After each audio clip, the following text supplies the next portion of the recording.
We had been barefoot, but now we were sneakered.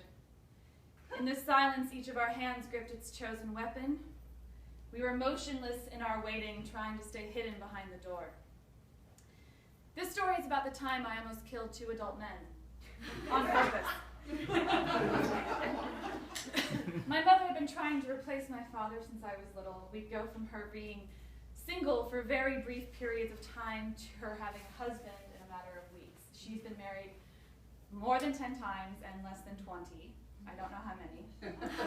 But at this point in my story, she'd already been with a 5-foot-tall, cross-eyed, bow-legged mountain man named Merlin, a Native American named Anila Wakan, who gifted us with an extra TV from the movie Dances with Wolves, an often shirtless, pan-flute playing, and cut-off denim shorts-wearing fellow who resembled David Cross's never-nude character in Arrested Development by the name of Caterpillar, a 6'5" caveman-esque creature from Michigan with the IQ of a peanut named Sundog, an Englishman with a few good teeth who lived in a trailer park down the road named Vision Dancer, a beautiful painter with perfect dreadlocks, and I won't say his name because he now lives in his orange VW bus and sells his art in the Venice Boardwalk. A guy whose large nose was always running, and he looked like a hunchbacked, blonde, curly-haired, ugly Jesus. And we dubbed him He Who Shall Remain Nameless because he was that terrible. A very gentle soul named Jay who took his own life. A pretty normal guy who I like named Ted, who worked at Radio Shack, and he always wore a white turtleneck.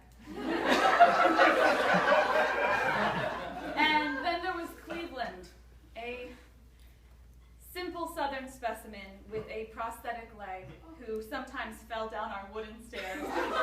The resulting sound effect was unfortunate and hilarious. So I was surrounded by strangers, and I slept with a metal baseball bat next to my bed. It was the end of my freshman year in high school in Chapel Hill, North Carolina. I was 14. My mom in Cleveland, the guy with the fake leg, if you couldn't remember where we were on the Great Trail of Men, were going to leave for the summer to go to their annual rainbow gathering. And if you don't know what a rainbow gathering is, just think of it as not as original as Woodstock, but way more OG than Burning Man. And they thought some version of an adult had to watch the house, so they welcomed into our home a frail redneck named HF, and HF's very small-framed Mexican friend, Tim.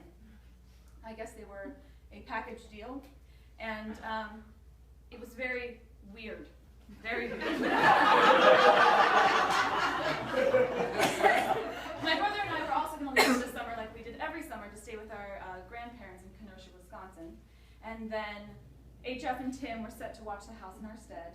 And my mom in Cleveland would be at some undisclosed location in some national park somewhere with a bunch of hippies, and we were all to reunite sometime in early August. That was the plan. Normal. The next month and a half went how it always did in Kenosha. It was beige and Midwestern and smelled like grass and sounded like a Little League game and tasted like Dairy Queen. I turned 15, my brother stayed 11, and then we got on a plane and we rode back to North Carolina.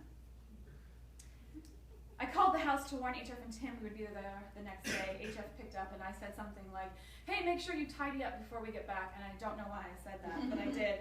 To which HF replied, "Well, Heidi, we were hired to watch the house, not clean the house." Red flag. The next day, I stood at our front door with a pit in my stomach. I pushed the door and was pushing against something. I finally pushed hard enough and the door inched forward, apprehensively making way for a body my size to enter. It was disgusting in there. You couldn't see the floor. Trash, metal, paper, plastic. You couldn't see the floor. Boxes, soda cans, rotting food, flies. Why couldn't I see the floor? Liquor bottles, beer cans, cigarette butts with lipstick on them, mirrors with razors, needles. How is it possible to have so much mess that you can't even see a floor? And then there was my metal baseball bat. I tried calling the cops, but they wouldn't come out because my mom had invited HF and Tim into our home and they didn't want to intervene in domestic affairs. So I decided to stay with a friend who lived a couple miles down the road while I waited for Mom and her one-legged beau of the hour to get back from the wilderness. I would come back home every day, hoping to catch the culprits at our house, but they were never there. Each time I came back, however, something else was missing. I came home one last time, and our car was gone. I went inside my bedroom to discover my music collection had disappeared and that my underwear had been strewn about the house. Now understand that up until this point, I had really been keeping my shit together, but these dick bags had now fucked with my music and my panties. Someone needed to be made dead. I went back to my friend's place that night and I tried calling back to the house approximately 47 times when finally HF answered the landline. HF, who's this? It's Heidi, you motherfucker. I was there today. I called the cops and you're gonna get arrested. What are you talking about? Don't you fuck with me. I was there today. Heidi, you sound crazy. You need to breathe. I hung up the phone and I felt like a crazy person who had just eaten a crazy sandwich. Why was he so calm? Why? Had I imagined everything? No, I don't know, maybe. What the fuck was going on? I was furious and confused. I needed my mom to come back. I wanted help. So I went to bed, and I woke up the next morning a different person. Something in my mind snapped or broke wide open. I walked outside to my friend's yard in my pajamas. I was barefoot. It was raining. I started spinning around in circles, letting my face go towards the sky, and I let the drops hit my face, like people in movies do when they're in love. But instead of reeling in love, I was whirling myself into the decision to kill people.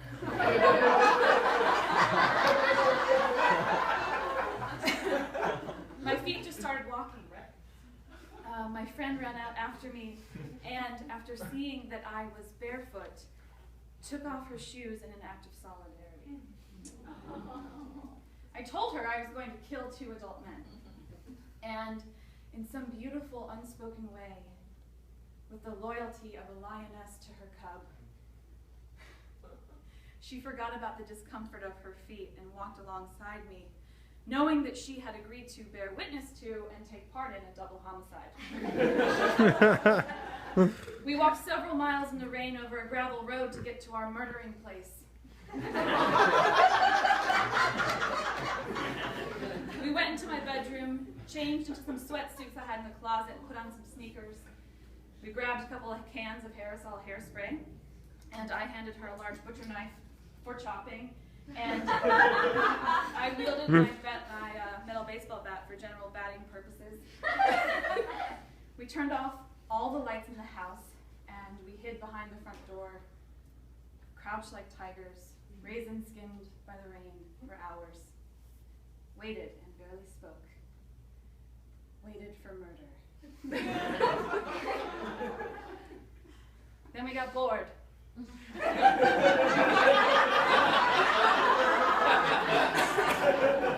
So I left a note that read, HF and Tim, we were waiting for you in the dark. We have big guns and other weapons, and we're going to kill you. Keep that in mind if you ever come back here. I will be waiting for you in the dark to kill you both. I'm not scared. Also, you better return all our shit, or I will kill you. Heidi. We never heard from HF or Tim again. So many, many years later, when I was back home for Thanksgiving, I found out that, surprise, surprise, HF and Tim were drug addicts. They had made a deal with their dealer, who, after finding out about their house watching setup, had offered that they get as many drugs as they wanted for free in exchange for letting him use the house to deal and run a prostitution ring. My house was an actualized den of sin for a month and a half. That's why the trash. That's why the needles. That's why the cigarette butts with the lipstick on them. That's why the stealing. HF was dying of some disease. Remember how he met Cleveland in the hospital? And he was in immense amounts of pain and he needed help.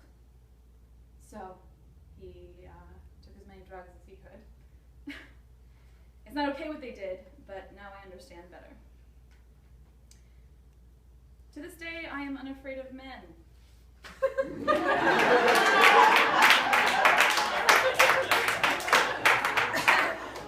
That is one of the gifts my mother gave me. The real trick is not assuming a man is wrong or bad. The hard part is trusting.